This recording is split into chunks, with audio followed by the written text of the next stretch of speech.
Welcome. My name is Bettina Inclán. I'm the Associate Administrator of Communications here at NASA, and thank you for joining us for the post-launch briefing of Demo 1.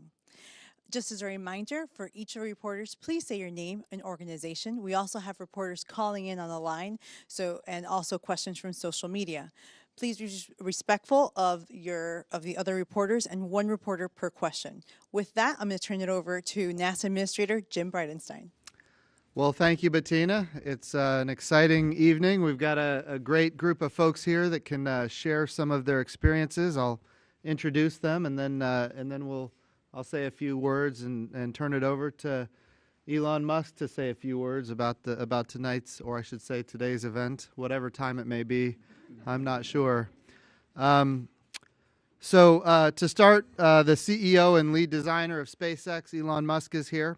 We have two astronauts, Bob Behnken and Doug Hurley, who will be flying on the Demo 2 mission, which we're anxiously anticipating. We have Steve Stitch, the Deputy Manager of the Commercial Crew Program and the NASA Launch Manager for Demo 1, way down on my far right, and Kirk Shireman, the Manager of the International Space Station Program, to my immediate right. So tonight was a big night for the United States of America, a great night for NASA. What today really represents is a new era in spaceflight, an era where we are looking forward to being one customer as an agency and as a country. We're looking forward to being one customer of many customers in a robust commercial marketplace in low Earth orbit, so that we can drive down cost and increase access in ways that historically have not been possible. And we have our first provider of multiple providers today that had a successful launch. This is just the beginning. We're still in the first quarter. It's a 5-day mission, and we're looking forward to future successes on this mission and missions beyond this one. So, Elon, I'll turn it over to you for a few of your opening comments. Sure. Well, thank you. Well, I'd just like to express a very strong note of appreciation for the SpaceX team that's worked. It's been 17 years to get to this point, from 2002 to now, and incredible amount of hard work and sacrifice from a lot of people that's gotten to this point. Yeah, to be frank, I'm a little emotionally exhausted because that was super stressful, but it worked so far. We have to dock with the station, we have to come back, but so far it has worked. Some of the riskiest items we've passed some of the riskiest items. But I'd like to also express a great appreciation for NASA. SpaceX would not be here without NASA. Without the incredible work that was done before SpaceX even started, and without the support after SpaceX did start. So thank you. Absolutely. Well, it's great to have so many people here so early in the morning. So we'll just open it up. If people have questions, I'll just call on folks as we go. The gentleman right here in the gray jacket. Ivan Couron of Agence France Presse. Mr. Musk, do you have any customers for the capsule, private customers other than NASA? We've not sought any private customers. Our focus has been on serving NASA's needs, but once Dragon is in regular operation, I think we will seek commercial customers, of which the NASA administrator and NASA in general has been very supportive of that idea. So, but we've been very focused on just making sure that the vehicle worked and maximizing safety and reliability, and we've not put any effort into commercial customers. We'll go to the gentleman right behind him. Hi, good morning. Tom Costello with NBC News, and congratulations to all. Elon, can you talk about now what does today prove to NASA and to the world about your capabilities at SpaceX and Dragon in specifically? Well, we're only partway through the mission, but the system thus far has passed an exhaustive set of reviews, and then in the launch itself, the launch went as expected. So far everything is nominal. The Dragon 2 or Crew Dragon is a fundamental redesign. Hardly a part in common with Dragon 1, which in retrospect I'll probably change actually, but there's a massive amount of new equipment on the vehicle, and everything appears to be working fine. So yeah, we opened the nose cone. The forward Draco thrusters fired. The propellant system is working. It's much more complex than Dragon 1 because you have the integrated launch escape thrusters, the Super Draco launch escape thrusters on the side. In fact, I'm not sure if people know why is what's say better about Dragon than some other vehicles is that it does have integrated escape system. So previously, you'd have a tractor escape system, like a solid rocket motor mounted on the nose of the capsule as sort of a tractor. It would sort of pull the spacecraft away. That's how Soyuz works, for example. But in the case of Dragon, they're integrated, so you have an abort capability all the way to orbit. So and you do not have to worry about a separation event of the launch escape system. So this is, I think, quite a big safety improvement in principle. And then over the next, hopefully tomorrow, in about 24 hours, we'll be docking with the space station, so that it will be able to dock with the space station without using the arm. Yeah. Go ahead. Picture perfect launch. Maiden voyage for the Dragon. Over the next 5 days, has to go through a number of important steps. You have a checklist that you have to go through. Are there any moments in particular that you will find especially challenging or worrisome? Well, I think docking with the space station is going to be, we'll be docking for the first time. Previously, we would go close to the space station and the arm would reach out and grab, in case Dragon 1, it would grab Dragon 1 and attach it to the space station. In this case, the spacecraft will literally fly onto the space station and attach itself. So that's certainly going to be something new that we've never done before. And then re-entry, because the back shell is not symmetric in the way that Dragon 1 is. And it's not sort of a smooth conic like Dragon 1. You've got the launch escape thruster pods that could potentially cause a roll instability on re-entry. But I think it's unlikely. We've run simulations 1,000 times, but this is a possibility. So I think that the re-entry with the asymmetric back shell, and then the parachutes are new. Will the parachutes deploy correctly? Will the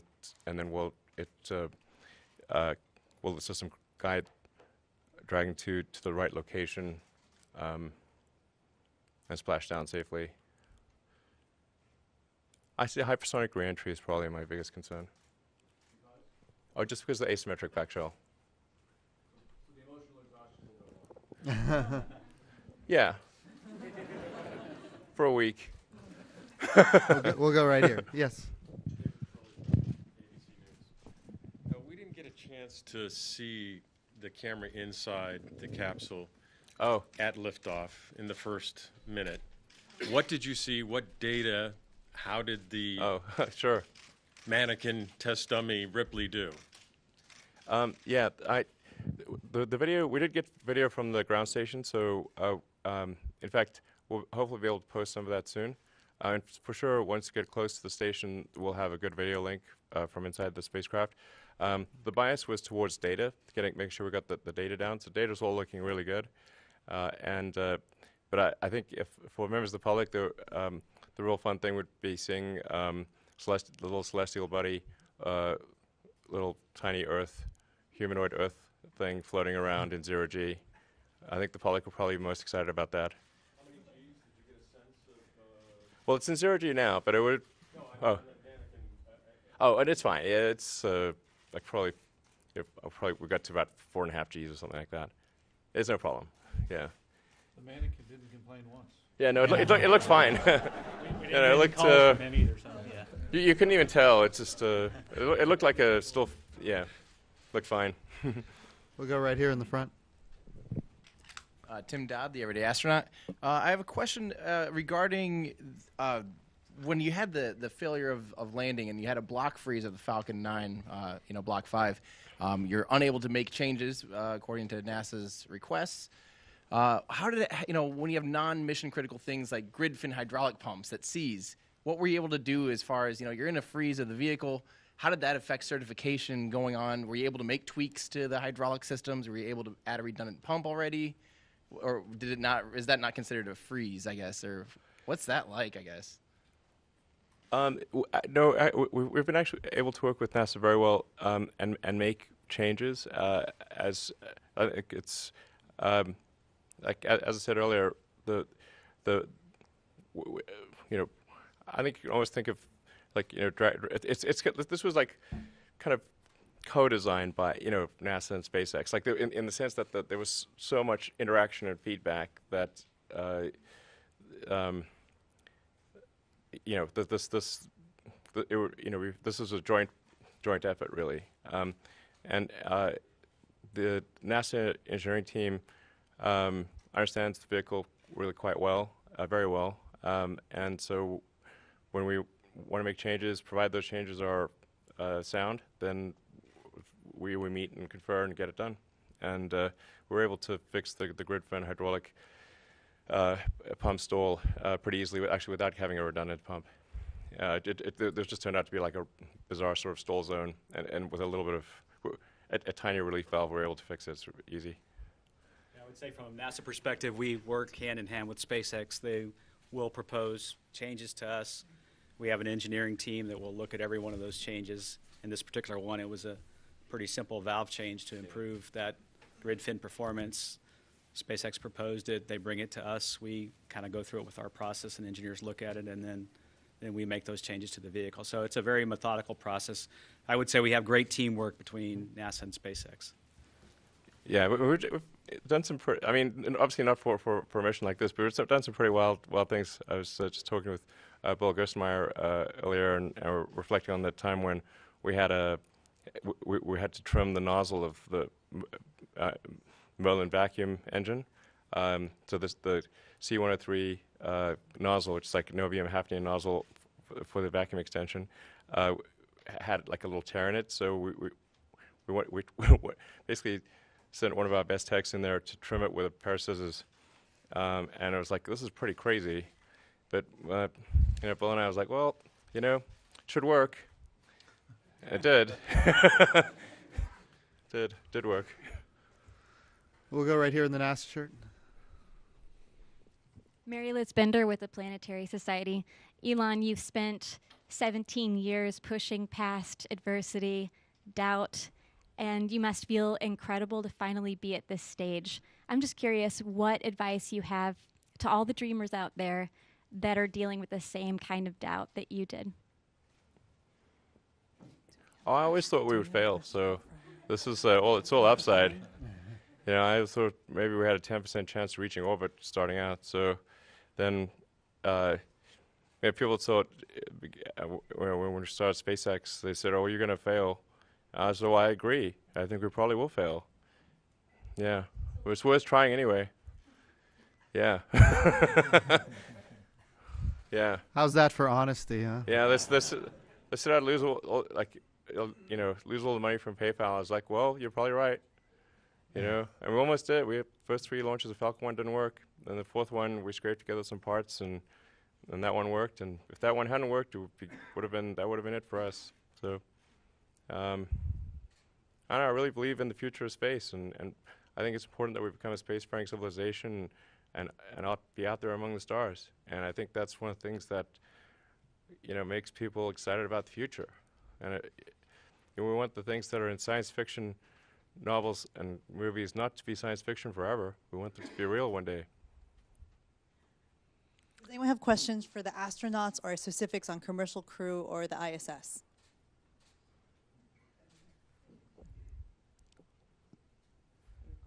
You can. Okay. Gentleman over there. Hi, I'm Stephen Clark from Spaceflight Now. I had a question about the reentry since Elon mentioned that's one of the riskier parts of this test flight. I understand the reentry is going to be a descending node over the U.S. Is that correct? And I remember during the shuttle days, overflight over a populated area was a concern and was always got some extra scrutiny. So I'm curious if that's something you've discussed and talk about any risk that was assessed and how you dispose of that risk to decide for a descending node reentry. Thanks. Kirk or Steve? Yeah, I can take that one. So, yeah, you're correct. The entry is we're landing right off the coast of Florida, just a little bit north of here. There's an area that SpaceX is sort of designed as their landing area. In terms of entry risk, there's a process we go through to assess that risk. We take a look at the components on the spacecraft and look at the worst case kind of scenarios that could happen during entry. And there's a criteria we have to meet. And so what we've done is we worked hand in hand with SpaceX to look at the spacecraft, how it's composed, how it flies. They run models and simulations of how it lands. We have an independent modeling system that we employed. And so we went through that whole process to ensure the safety of the public relative to landing. As Elon said, it is one of the areas that we're interested in for this mission as well for crew. You know, if you look at the rest of the mission and the highest risk periods, it's obviously docking with station and then the landing phase. I think we'll learn a lot about the modeling of the vehicle, how the aerodynamics works for this particular vehicle and the GNC system during entry. So we're really excited about that part of the mission and getting that data for the crewed missions later on. We'll go to Reuters here in the front. Thanks. Joey Reuters. This question's for Elon Musk and Kirk or Steve. What's the biggest takeaway you hope to learn from this mission? And based on what you've learned in the past and what you expect to learn in the coming weeks, how confident are you to say that we'll see humans launch from U.S. soil this year or in the summer? Well, so far it's looking quite promising. Yeah, we're only partway into the mission, but so far it seems looking very good. The Dragon 2 has a very complex propellant system because of the fact that it's got an on-orbit maneuvering. It's got 16 on-orbit maneuvering thrusters, the little Draco thrusters, which are kind of small thrusters, and it's got the 8 Super Draco thrusters, which are very powerful thrusters, and the two are interwoven in a way that's quite tricky. And the main maneuvering thrusters on orbit actually thrust in the opposite direction that the propellant wants to flow. But so those worked. The forward thrusters under the nose cone worked, which is that's a big risk reduction. The nose cone opened, which is cool. The solar arrays work. So far, everything looked good. Docking, as I mentioned, reentry.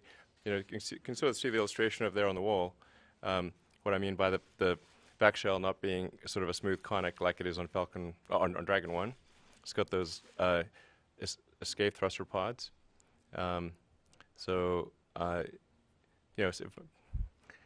Should be fine, but that would be a thing to make sure that it works on reentry, make sure the docking system works. Everything we know so far is looking positive, and unless something goes wrong, I would think that we'll be flying hopefully this year. Yeah, I mean this summer, hopefully. Steve or Kirk, did you want to? Go ahead, Steve. Yeah, I would just echo what Elon said. To me, it's really a bit of a dress rehearsal for the Demo 2 mission. We're going to fly all aspects of the mission, so I think we'll learn, a lot of subtle things about the spacecraft, how it does thermally, how the GNC system works. Getting into the rendezvous, it'll be really important to check out how the sensors work as we approach station. It's the first time we've flown to this particular integrated docking apparatus with this vehicle. There's a series of steps we'll take as we move in closer to station to make sure that the systems are performing well on the Dragon. Obviously, the crew on station will be monitoring the vehicle coming in. And then at the end of the flight, while we're docked also, we'll understand how it works at station. We're going to exchange data between Dragon and the space station. We exchange airflow between the two vehicles. And then at the end of the flight, we'll do the undock maneuver. And then separate the trunk is another big event, right? Before we deorbit, we'll separate the trunk and then come in for the deorbit and entry. So lots of different pieces. And each piece, my experience is we'll learn a little bit. And as Elon said, the flight's going great so far. And I would turn it over to Kirk to see. Yeah, so the cool thing is you learn engineering things like you talked about, but operations things. So docking, coming close to the ISS, it's a test flight, but not really for us. We consider this one for score. It really is flying to the ISS, and we really want to protect the crew on board and the assets. So we'll learn that. We actually had to learn how to protect SpaceX's proprietary data when working with international partners, and so there's whole dimensions of learning, and we've already done a tremendous amount of work, and I'm sure we're going to have some surprises along the way. That's what makes this so much fun. We're going to take a question from our social media participants. Okay, Powell Majak, perhaps, on Twitter is asking, how are the Dragon astronauts feeling about the spacecraft? I guess I would say for us, we've been following the process for a few years at this point. We've made a lot of trips out to Hawthorne to kind of see this spacecraft come together and the spacecraft that we'll fly on later this year come together as well. And so seeing a success like this definitely gives us a lot of confidence in the future. And, like folks have described, really this is about predicting what the vehicle is going to do and then testing it and making sure that those two things match up as you kind of go through this mission. And that's what's going to give us that confidence going forward. And launch has been wonderful. Activation has been wonderful. We still have some significant events going forward that we'll want to make sure match up as well. I think the other thing, that maybe to allude to the previous question a little bit, is that I think we also have learned how to work together as a team, and that's really the reason that Doug and I came to Florida to participate from inside the firing room. We, of course, on launch day won't be able to do that, but it's great to understand how that team works. Being a member of it that's maybe not represented during the Demo 1 mission, we can take advantage of this experience and take that with us when we fly on our missions later this year. We'll be racing across the country, going to Hawthorne to see docking, and then also to see the splashdown from out there as well. So we're feeling pretty good about it, and it's really about each one of these milestones getting accomplished and giving us more confidence in the future.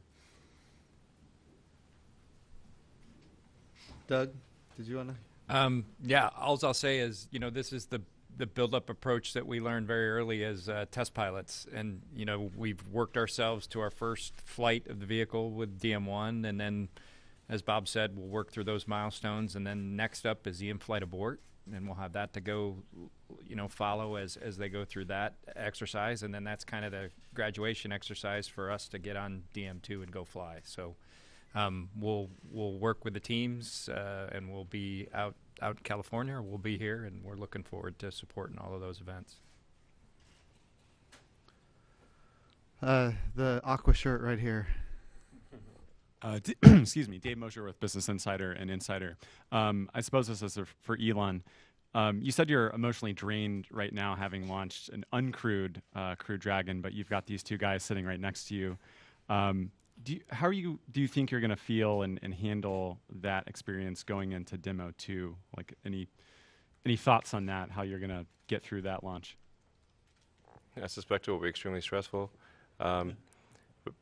But I mean, doing the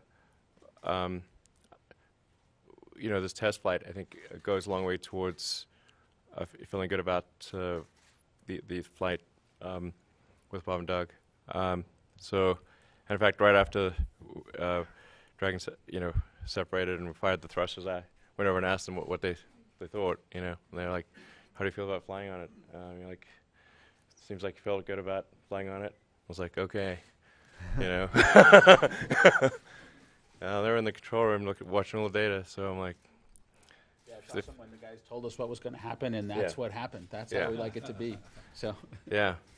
So, but we're gonna ask to make sure they're feeling good about it, and you guys were. So we definitely won't launch until we've done everything we can possibly think of.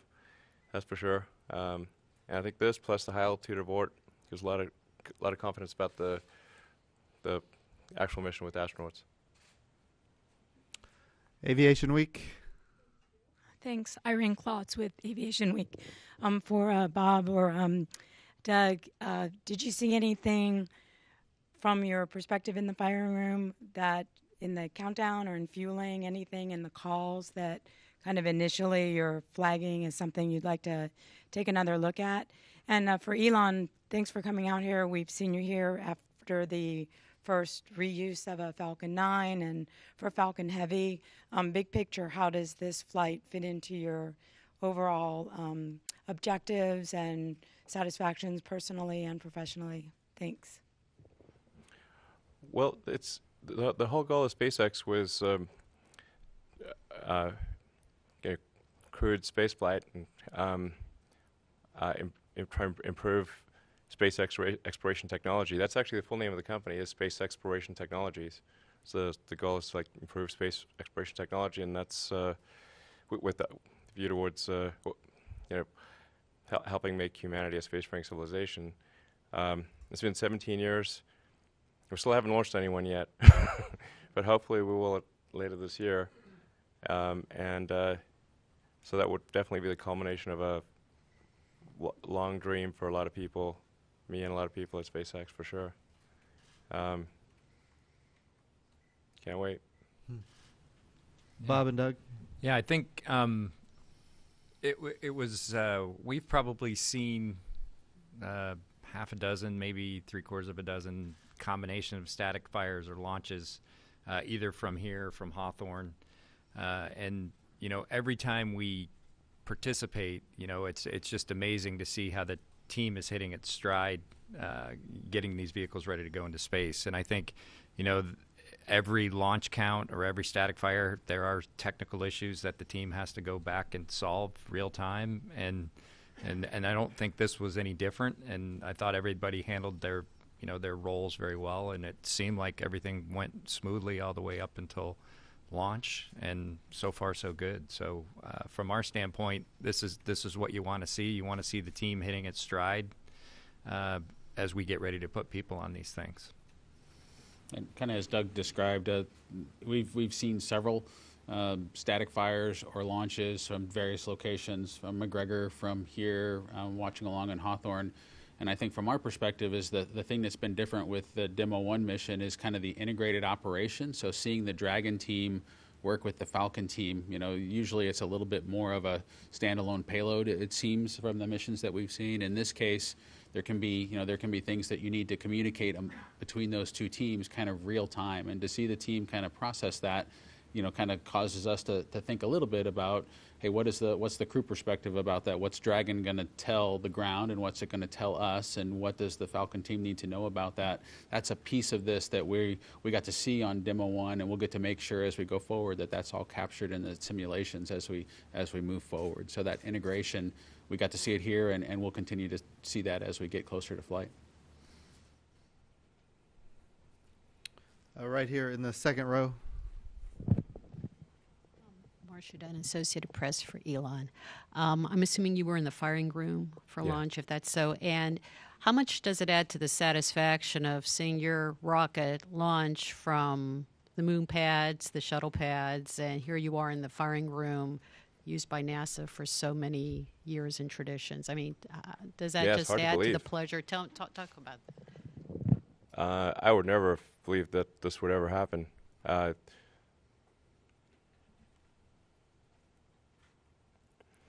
Yeah, I just think, the humanity landing on the moon, man, that was maybe the greatest thing ever. Maybe the greatest thing ever. So I can't believe we're launching from that pad. Thank you for letting us do that. Thank you for refurbishing it. Yeah. Yeah, it's really hard to believe. It's incredible history. Hope we go back to the moon soon. That's the goal. Yeah. We should have a base on the moon, like a permanently occupied human base on the moon, and send people to Mars. you know, and build a city on Mars. That's what we should do. The gentleman in the back, put your hand up high there. Mike from Fox 35. Elon, after you looked at Bob and Doug and said, how do you guys feel about going up in it? Did they say to you, how do you feel, Elon? And I wonder under what circumstances would you get in it and take a ride? Yeah, I'd be happy to go on the vehicle. I think it's good design. Lot of crazy amount of hard work from a lot of smart people at SpaceX, and with a lot of help from NASA. And I think it's a good vehicle. And you guys think it's a good vehicle, right? Yeah, we. Nice. We're going to do one more question, gentlemen, in the aisle wait here. until Sunday before behind reach Chris. any conclusions, or a week when Sorry. it lands. Wait, one last question here.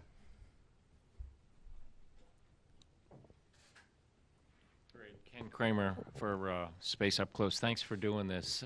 Jim Bridenstine, you mentioned you want NASA to be one of many customers. So my question, Elon, where do you see Dragon going beyond NASA? What would you like to do? Expand on that. Thanks. Well, I think like the obvious thing would be, you know, if there are, you know, sort of private citizens that want to go to the space station, as has happened before, they've always gone on the Soyuz before. You know, there's been a number of people that have gone to the space station on the Soyuz, and I think it would be pretty cool if people went to the space station on an American vehicle as well. You know, Soyuz is a good vehicle, but it'd be good if you know, there were also commercial trips on an American vehicle as well, and that's so I think that's one of the things that we'll do, and obviously NASA is very supportive of that, yeah. So and then you know, maybe there's something beyond the space station that we'll see. We're going to focus on getting this right for sure. That's the priority. But then after that, maybe something beyond Earth orbit. So I'll go ahead and close it out. You know, we just heard Elon say he'd be interested in having a permanent presence on the moon. For sure, we should do it. Well, that's the very first space policy directive given by the President of the United States to me as the NASA administrator, that we're going to go to the moon and we're going to go sustainably. So what that means is when we say sustainably, that means we're going to stay. And of course, the objective here is not just humans, but also landers and rovers and robots and humans, and utilizing our international partners and utilizing our commercial partners. And there's no doubt SpaceX has some really amazing ideas about what they could help us do at the moon and what they could help the coalition of international partners do as we develop this together. But the President's Space Policy Directive is clear. We're going to the moon. We're going sustainably. We're going with international partners. We're going with commercial partners. We're going to utilize the resources of the moon. That's a critically important part of the agenda. Why? We have to be able to live and work on another world for long periods of time. We have to be able to use those resources of another world, which is, of course, a great opportunity for us to prove those capabilities and technologies on the moon, because as it happens, you know, Mars and Earth are only aligned once every 26 months on the same side of the sun, which means when we go to Mars, which I know is high on Elon's agenda and it's high on NASA's agenda, when we go to Mars, we have to be there for long periods of time. So we have to figure out how to do in situ resource utilization. And then ultimately we need to prove all of this out at the moon, which is a 3-day journey from Earth, which means we have a risk mitigation capability right there. We've seen what happens with Apollo 13. When something goes wrong, you can get home. If something goes wrong on the way to Mars, it becomes a lot more difficult. And so that's why the moon matters. It's why the moon is so important. It's the proving ground. And then at the end, we want to take all those technologies, all those capabilities. We want to retire the risk and go to Mars. There's great alignment between NASA and our commercial partners. And as we're seeing now with our international partners, just yesterday, I don't even know what day it is. It's like 2 days ago, I guess now. We had a great announcement from Canada. And they announced that they're going to be with us for the next 24 years in our sustainable return to the moon. And that's the kind of long-term, enduring commitment that we need. We need to grow the international partnership, and that means the partners that are currently there, we need them to help us in a bigger level. The International Space Station, amazing development that has proven the concept. We need to grow it. We need every piece of the architecture between the Earth and the moon to include our international partners. It's not just about Gateway. It's not just about the International Space Station, but it's about the entire exploration agenda in 3 different theaters that includes low Earth orbit, that includes the moon, and it includes Mars. And putting together a grand bargain, if you will, between our international partners and our commercial partners in a way that can be transformative for generations to come so that we can have that permanent presence of humans on another world, starting with the moon and eventually Mars. And absolutely, it's a bright future right now. And I will say this, and I say this every time I have the opportunity to talk to an audience, and with all the cameras here, it's more important than ever. The President's first budget request increased our budget at NASA by $1 billion, which was about a 5% increase. And then even before I got sworn in as the NASA administrator, a bipartisan Congress in both the House and the Senate plussed us up by $1.7 billion. So I thought I was coming in to advocate for a bigger budget, and in fact, by the time I got there, it was actually smaller than what Congress had already given us, which is a really good problem for NASA to have. And interestingly, today, as Elon and I were out on the launch pad 39A, we had a conversation about why he got involved in this to begin with, and it was to inspire America to increase NASA's budget because of the return we get on those activities. Now, it is true, the idea that we can put humans on another world for long periods of time is great, but the benefits humanity has received from space exploration in general is immeasurable. The return on investment we get from that as a nation, and in fact as a world, the way we communicate, all of these cameras, DirecTV, Dish Network, internet broadband from space. I see a lot of people here that are going to put this on the internet. We talk about XM radio, for example, but the way we communicate, the way we navigate, the way we produce food. I was recently at the Ag Expo, and we're sensing the Earth in every part of the electromagnetic spectrum, and because of that we can increase crop yields, we can reduce water usage. At the same time, we can preserve nitrates in the soil, feeding more of the world than ever before because of what NASA does. That's an amazing capability, and we didn't develop the satellites for that purpose.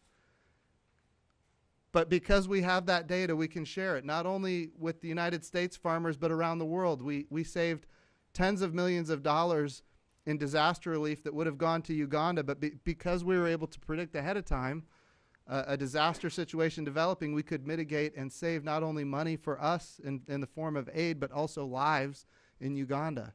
But the way we produce food, the way we understand weather, the way we understand climate, the way we do national security and disaster relief, all of these things were born. And I understand a lot of it's commercialized, and we love that. Helps save us money at NASA. But a lot of it's commercialized. A lot of it is done by the Department of Defense. But at the end of the day, it's born from this little agency that occupies less than 0.5% of the federal budget, and the return on that has been astonishing. So the idea that this event today was born from a concept of how do we encourage Americans to increase the NASA budget. Friends, we have that opportunity right now, and it is in fact happening with bipartisan support in Congress and support from the administration. So we're at a great time. Today's event was amazing to watch, and over the next 5 days we're going to see a lot more milestones be achieved, and certainly as an agency and as a country, and really as a world with our international partners, we're going to be able to do more than ever before. So I just want to thank everybody with the TV cameras and the iPhones. Get this message to the world. It's an important message. And I'm so grateful for all of you being here and covering this very important achievement in American history. So thank you guys so much. Thank you, everyone, for joining us. If you have more information, please visit nasa.gov. Thank you and have a great day.